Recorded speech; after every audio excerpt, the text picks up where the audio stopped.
The movie begins in New York City in a building called Millennium Building, or the Millennium Tower, which consists of 102 floors and 73 elevators.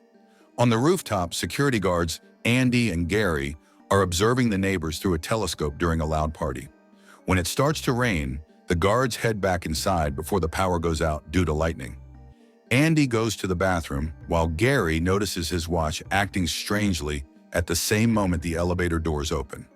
Suddenly, the flashlight Gary is holding turns on by itself, and when he tries to turn it off, the elevator door begins to shake and suddenly closes. Andy hears Gary screaming and finds him holding the broken flashlight, terrified of the elevator. The next day, a group of pregnant women exit a yoga class and enter the elevator, but they notice it is descending at an abnormally high speed. Suddenly, the elevator malfunctions, and the guards hear the alarm, but they find nothing wrong with the elevator. The women try pressing the emergency buttons or calling for help, but there is no signal. The guards receive a call from another tenant complaining that the elevator is not working, which surprises them because the computer shows everything is functioning normally. The women begin to lose patience due to the intense heat and difficulty breathing. When the maintenance team arrives, the guards cut the power to allow the technicians to open the door, but even the key doesn't work. The women accidentally trigger the alarm, and two of them begin to experience labor pains. The maintenance team announces that the door is stuck, and Gary tries to help with a hammer, but the technician warns him of the danger and chokes him to the ground. Suddenly, the elevator begins to descend at a high speed despite the power being cut, and when it reaches the bottom, the guards find babies inside the elevator. Meanwhile, technicians Mark and Jeff are having breakfast in the cafeteria, where Mark gets into an argument with a rude man. The technicians receive a call from the manager, Milligan, asking them to go to the Millennium Building to fix the elevator. Reporter Jennifer is sent to cover the incident involving the pregnant women who were taken away by ambulance. Mark and Jeff discuss the elevator issues, and Milligan wants them fixed quickly to avoid lawsuits. While inspecting the engine, they talk about a mechanic who committed suicide, and Jeff thinks the engine might have been damaged by lightning. But Mark considers the idea ridiculous. After hours of inspection, they find nothing wrong. Meanwhile, a blind man takes advantage of his blindness to act rudely toward the hairdresser, who retaliates by dyeing his hair green. When the blind man and his guide dog enter the elevator, it begins to ascend to the 91st floor, which is still under construction. The man tries pressing the buttons, but the elevator doesn't respond. When the door opens, there is no elevator, and the man and his dog fall down the elevator shaft to their deaths. At night, Andy and Gary are stealing whiskey when they receive a call from their colleagues in the surveillance room, informing them that the elevator is ascending at high speed and no one should be in the building. Eventually, the elevator door opens, but no one comes out.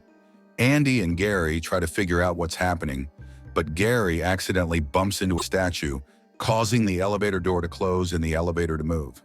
When they reach the 4th floor, they find the elevator open, but it suddenly closes.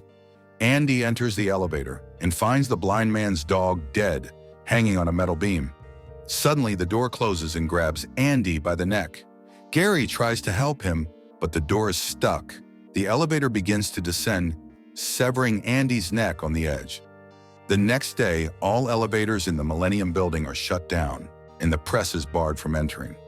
Milligan holds a meeting with the lead investigator, who explains that they checked the surveillance cameras but found no intruders. Mark and Jeff are tasked with inspecting the elevators, but Mark suffers a headache and goes to the bathroom, where he encounters Jennifer, who is disguised as a cleaning lady. Mark refuses to answer her questions, and when he leaves, the guards kick her out. Mark and Jeff go to Milligan and tell him they found no issues. Milligan announces that the elevators will be reopened. The next day, Mark's colleagues mock him over a newspaper article featuring his photo with a provocative headline. Mark is called into the manager's office, who is furious about the article. Mark is assigned a new partner and discusses with him the mechanic who committed suicide.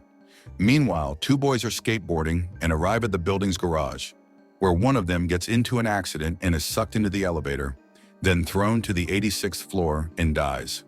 Mark sees the incident on the news and goes to the building, but he is not allowed to enter. On his way home, he meets Jennifer, who apologizes for the article. Jennifer shares details about the incident and says the police believe the man jumped to his death, but she thinks something strange is going on. In the building, a little girl escapes from daycare and plays in front of the elevators, where the doors open and close strangely. Suddenly, the elevator shaft opens, leaving a gap underneath, and when the girl looks inside, her scream is heard by the school staff and Milligan, who find a doll's arm stuck in the door.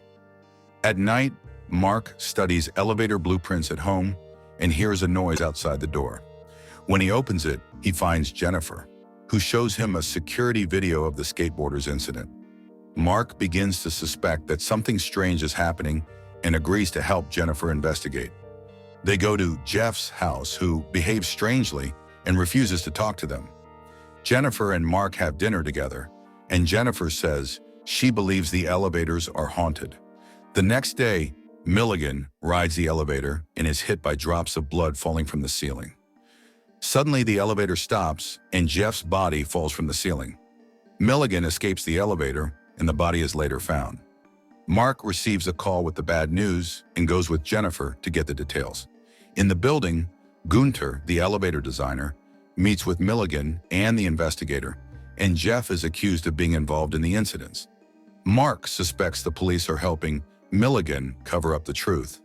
Mark and Jennifer go to the home of Jeff's former partner's widow, who tells them her husband was killed when he was left bleeding in the building for 3 days. She believes his spirit is still there and wants revenge. In the building, a large group of people enter the elevator, which begins to ascend at an extremely high speed and doesn't stop at any floor. People start screaming, and suddenly the floor opens, causing many to fall to their deaths. The elevator continues ascending until it exits through the roof and destroys half of the engine room. The incident reaches the White House, and the president holds a press conference declaring the deaths were the result of a terrorist act. Meanwhile, the CEO of the elevator company meets with Gunter and tells him he is responsible for killing the monster he created.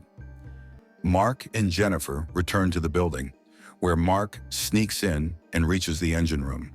There, he discovers the large biochip controlling the elevators and begins to destroy it.